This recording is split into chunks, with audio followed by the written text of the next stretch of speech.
Morning students, this is your SP ma'am and today we are going to continue our second class on our unit 1 chapter, that is crystal structure. Okay, in previous class we have studied about the matter, the three different state of matter, that is solid, liquid and gas, and there are some properties of their solid, liquid and gas. Okay, in today's class we are going to study the solid and the classification of solids. As you know that solids are the substance having fixed volume and fixed shape. आमर solid रो कौन सब fixed volume और fixed shape थाए आउ intermolecular force तांका भीतर कौन intermolecular force of attraction बहुत strong थाए तांकर. ठीक अच्छे, एठी जो सॉलिड भितर जो एटम आउ एटम मॉलिक्यूल्स आयन सरा को जो अरेंजमेंट रे अछंती, जो पैटर्न रे अरेंजमेंट रे रोसंती, सेही बेसिक्स रे आमे कोन करछे सॉलिड्स को टू टाइप्स रे क्लासिफाइड करछे बा डिवाइड करछे बा आमे कहि परिबा ताकू जो भाग करूछे ता को दीटा रहिला. फर्स्ट होची crystalline solid and second one is amorphous solid. ठीक अच्छे, तो आमर जो अरेंजमेंट रे आमर रहुछंती एटम्स राक ता ऊपर डिपेंड करिकी आमे कोन करछे सॉलिड को टू टाइप्स रे डिवाइड करछे. फर्स्ट होची crystalline solid and second one is the amorphous solid. When we come to the crystalline solid, when the constituent atoms, ठीक अच्छे, the constituent atoms of a solid, okay, are arranged. जते बेले जो solid भितर थिबा atoms rock arrange हेतबे केमिति ना इन अ definite, ठीक अच्छे, regular and repeated geometric pattern. जते बेले से एटम सारा को आमर कोन हेतबे गोटे डेफिनाइट रेगुलर और रिपीटेडली सेटा रिपीट होतबो, माने से पैटर्न सारा जो ज्योमेट्रिकल पैटर्न्स रहउची आमर एटम सारा का अरेंज करिया पे गोटे गोटे सॉलिड्स को से माने कोन थिबे सेही जो पैटर्न सा रहला सेटा सब जगह रे रेगुलर थिबो. माने धर एई प्लेस रे जो पैटर्नटा अछि सेही सॉलिड भितर आउ गोटे प्लेस को जदी जिवो से कोन करबो सेही सेम पैटर्न तुमको मिलिबो आ सेही सेम पैटर्न कोन होतबो हमर रिपीटेड होतबे, रिपीट होतबो. धर एटा गोटे सॉलिड हैला तो तार एई पोजीशन रे जो तमे पैटर्नटा पाइबो तमर एई पोजीशन को आसले भी तमर सेम पैटर्न पाउचो, सेही रेगुलर पैटर्न पाउचो आ कोन होची सेटा रिपीट होची. ठीक अछि, रिपीट होची थ्रू आउट द 3D माने 3 डायमेंशन ऑफ द क्रिस्टल. बुझ पाछो हम 3 डायमेंशन कोन एटा धर x एक्सिस y एक्सिस और z एक्सिस. ठीक अछि, तो से सेम ज्योमेट्रिक पैटर्न ता कोन x एक्सिस रे भी थिबो, y एक्सिस रे भी थिबो और z एक्सिस रे थिबो. ठीक अछि, हमर से पैटर्न ता कोन रेगुलरली रिपीट होथबो, माने से जो पैटर्न ता रहउची, जो पैटर्न ता तमे डेफिनाइट पैटर्न ता ज्योमेट्रिक पैटर्न ता से सॉलिड रो अछि एटम्स रो से पैटर्न ता कोन होतबो से सॉलिड सारा रेगुलरली रिपीट होतबो throughout the 3 dimension of crystal. बुझ पालो, सेही सॉलिड को हमें कहूचे क्रिस्टलाइन सॉलिड्स. धर हमें एग्जांपल नबा, एग्जांपल हमर कोन रॉक सॉल्ट, ठीक अछि, क्वार्ट्ज, सुगर एसेट्रा. ठीक अच्छे, आम सब गोटे गोटे एग्जांपल कौन आसला, क्वार्ट्ज आसला, सुगर आसला, सॉल्ट आसला, ए सब आमर गोटे गोटे क्रिस्टलाइन सॉलिड्स रो गोटे गोटे एग्जांपल्स. ठीक अच्छे, तमे जानि पाइलो आमे क्रिस्टलाइन सॉलिड काहाकू कहूचे जेते बेले आमे गोटे सॉलिड रो एटम्स रक आमर केमती अरेंज हेतबे गोटे डेफिनेट ज्योमेट्रिकल पैटर्न रे रेगुलरली रिपीट होतबे. माने धर गोटे एग्जांपल नबा जे तमे स्कूल आरंभ हवा पूर्व कौन आसेम्बली माने प्रेयर करिया को जाओ तो एठी देख आमर सेठी कोन झियो माने एमती ठिया आइथबे तापरे पुओ माने ठिया आइथबे पुणी झियो माने ठिया आइथबे पुणी पुओ माने ठिया आइथबे तो एठी जो पैटर्न टा रहिला गर्ल्स बॉयज एटा कोन गोटे डेफिनेट पैटर्न रहिला आ एटा कोन रेगुलरली रिपीट होबो ठीक अछि तो आकु आमे ए जो पैटर्न अरेंजमेंट रहिला आमे आकु कोन कहबा डेफिनेट पैटर्न जोटा हमर रेगुलरली आ रिपीटेडली रिपीटेड होउची तो एमिति अरेंजमेंट को आमे कोन कहूचे क्रिस्टलाइन सॉलिड कहूचे हमर क्रिस्टलाइन सॉलिड रा एमिति हमर अरेंजमेंट्स हुए ठीक अछि धर आमे गोटे ये धरिया क्वार्ट्ज धरिया क्वार्ट्ज टा हेले तार धर हमर एमिति एटम्स अरेंजमेंट रोच धर एठी एमिति रहिला एटम्स रा तो अरेंजमेंट एमिति अछि एमती नॉर्मली किसी गोटे करुची एम धर रहिला पैटर्न्स गोटे धर स्टूडेंट्स एटा गोटे पैटर्न देख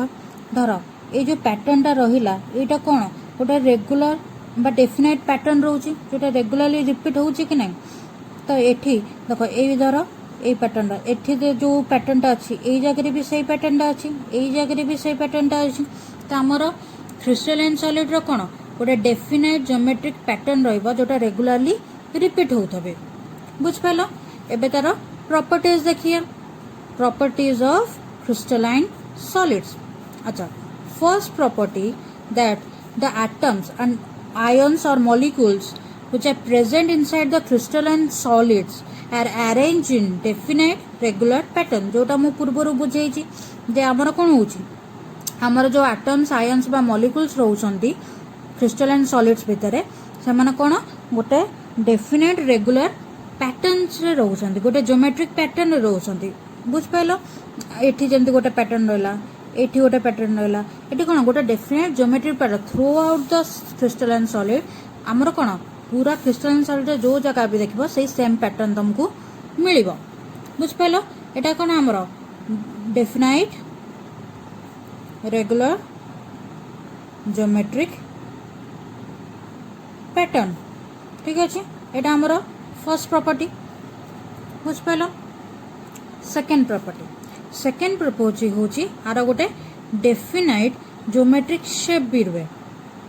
ठीक है crystalline always have a definite geometric shape ठीक है आमर जमती सॉलिड्स रा फिक्स शेप रहउछंती सेमती आंकर भी गोटे गोटे डेफिनाइट ज्योमेट्रिक शेप्स रुए ठीक है थर्ड आंकर जो पैटर्न सारा रहउछंती से माने कोन जो स्ट्रक्चर्स बा ऑर्डर रा रहउछंती से माने लॉन्ग रेंज पर्यंत रहउछंती माने एमती नुहे जे एई जगह रे से पैटर्न टा हैला पुणी एई जगह रिपीट हैला और थर्ड प्लेस रे पैटर्न टा रिपीट हैला बेलकु चेंज हो जाउची सेमती नुहे से कोन कहउछंती लॉन्ग डिस्टेंस बा लॉन्ग रेंज जो आमे कहउचे बहुत माने डिस्टेंस आमे लॉन्ग रेंज को डिस्टेंस भी कहि परियो माने लॉन्ग रेंज पर्यंत एटा कोन होउछंती हमरा रिपीट होउछंती तो यहाँ आमर लॉन्ग रेंज पर्यंत से ऑर्डरटा आमर कोठ रोची क्रिस्टलाइन स्ट्रक्चर रे बा सॉलिड रे सॉरी फोर्थ पॉइंट का आमर कोन आसीबो जे आमर क्रिस्टलाइन सॉलिड सरक कोन अछि तार शार्प मेल्टिंग पॉइंट अछि क्रिस्टलाइन सॉलिड रो कोन अछि शार्प मेल्टिंग पॉइंट अच्छा देखो जेहेतु आमर ए दिन सरक सबु ऑर्डर रे अछंती सबु एटम सरक ऑर्डरली अछंती तो तांकर मेल्टिंग पॉइंट बा सॉलिड रू लिक्विड हबाटा सेटा कोन शार्प हैला तांकर शार्प मेल्टिंग पॉइंट थाए बुझ पाइलो तापरे क्रिस्टलाइन सॉलिड को धर हम जदि में एटा गोटे क्रिस्टलाइन सॉलिड रहला तो आमे ताकू काटिबा ठीक अछि ब्रेक करिबा बा काटिबा बा क्लीव करिबा आमे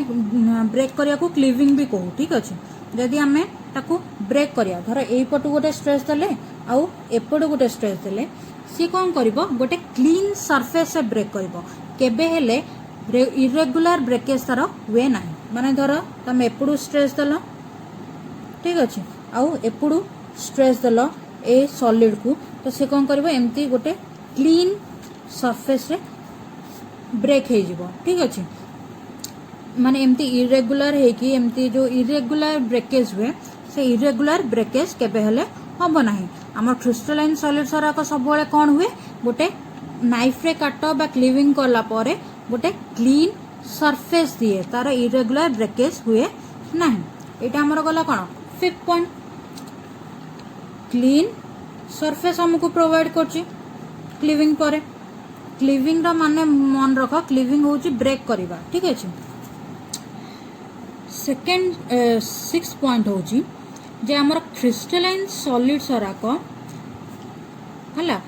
ट्रू सॉलिड्स कह जाए क्रिस्टलाइन सॉलिड सराक आम ट्रू सॉलिड्स कहू कहीं ना ये सॉलिड्स रा जेतक भी प्रॉपर्टीज अच्छी सबको फॉलो करे ताको आम ट्रू सॉलिड्स भी कहू क्रिस्टलाइन सॉलिड्स जेहेतु सॉलिड रा सबू प्रॉपर्टीज जरा को फॉलो करे ता आम आपको ट्रू सॉलिड्स भी कहू ठीक अच्छे जमती तार प्रॉपर्टीज कौन तार फिक्स्ड शेप रोची फिक्स्ड वॉल्यूम रोची तार कौन मेल्टिंग पॉइंट रोची जो ये शार्प मेल्टिंग पॉइंट रोची व्हाटएवर द जेतक प्रॉपर्टीज अच्छी सबूरा कौन ये फॉलो कर सेवेन पॉइंट होची crystalline solid are anisotropic ठीक है crystalline solids are anisotropic माने कौन धर आमर जो अरेंजमेंट थिला धर ये आमर एमती अरेंजमेंट अच्छी गर्ल्स रो बॉयज रो एमती असेंबली आमर अरेंजमेंट रोची कि ना ये सेमती गर्ल्स रो देख एटी आमर जब आम रिफ्रैक्टिव इंडेक्स बाहर करने चाहिए गोटे सॉलिड रो तो ये आमर जिते गोटे डायरेक्शन नवा धर यही डायरेक्शन रे नेले रिफ्रैक्टिव इंडेक्स बाहर करने एटी गोटे वैल्यू डिफरेंट बाहर पुणी जब एमती आम डायगोनाली नेले एटी आमर गोटे वैल्यू डिफरेंट बाहर ए डायरेक्शन नेले वैल्यू डिफरेंट बाहर कि नहीं ए डायरेक्शन नेले डिफरेंट बाहर तो ए डायरेक्शन नेले तार डिफरेंट बाहर तो जेहेतु आर डायरेक्शन उपरे वैल्यू जरा चेंज होची तो आम कौन कही परिबा हमर क्रिस्टलाइन सॉलिड सराक एन आइसोट्रोपिक ठीक अच्छे बुझ पाइल जेहेतु आमर ट्रू सॉलिड्स बोली आम कहीदे जे आमर क्रिस्टलाइन सॉलिड सराक ट्रू सॉलिड्स तो आम सॉलिड सरा कौन तुम जानथब इनकम्प्रेसेबल कंप्रेस हो पारे ठीक अच्छे आउ से माने फ्लूइडिटी शो करती ना तो से दुटा पॉइंट एठी भी आसीबो जे क्रिस्टलाइन सॉलिड्स आर इनकम्प्रेसेबल ठीक अच्छे एंड आउ गोटे पॉइंट कौन आसीबो जे दे डोंट शो फ्लूइडिटी माने आमर जमती सॉलिड्स रो फ्लूइडिटी माने कौन से माने फ्लो करि परिबेनी आम जमती सॉलिड्स रो एटम्स सराक मॉलिक्यूल सराक कौन फ्लो करि पारंतिनी तो से माने कौन फ्लूइडिटी शो करंतिनी सेमती आम क्रिस्टलाइन सॉलिड सराक भी फ्लूइडिटी शो करंतिनी आउ कौन शो करिबेनी से माने कंप्रेस हो पारिबेनी से माने इनकम्प्रेसेबल बुझ पाइल ए सब हमर रहिला प्रॉपर्टीज ऑफ क्रिस्टलाइन सॉलिड तो आज क्लास रे आम कौन कौन पढ़ले सॉलिड ताकर एटम अरेंजमेंट हिसाब रे दी टाइप रो डिवाइड हला गोटे होउची हमर क्रिस्टलाइन सॉलिड आ गोटे अमॉर्फस सॉलिड तो हमर क्रिस्टलाइन सॉलिड कौन जिते बड़े आमर एटम सराक गोटे डेफिनेट जियोमेट्रिक पैटर्न्स रे अरेंज हेबे रेगुलर आउ रिपीट होतबे तो सेही पैटर्न 3 डायमेंशन रे जिते बड़े से पैटर्न सराक होतबो तो ताको आमे कोन कहबा क्रिस्टलाइन सॉलिड्स तो आमे एग्जांपल कोन कोन देखले सॉल्ट क्वार्ट्ज तापरे रॉक एसेट्रा आउ तार प्रॉपर्टीज जराक पढ़िले बुझ पाइल कि नहीं तो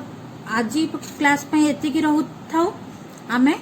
नेक्स्ट क्लास रे अमॉर्फस सॉलिड आउ तार प्रॉपर्टीज विषय रे पढ़िबा बुझ पाइल छा।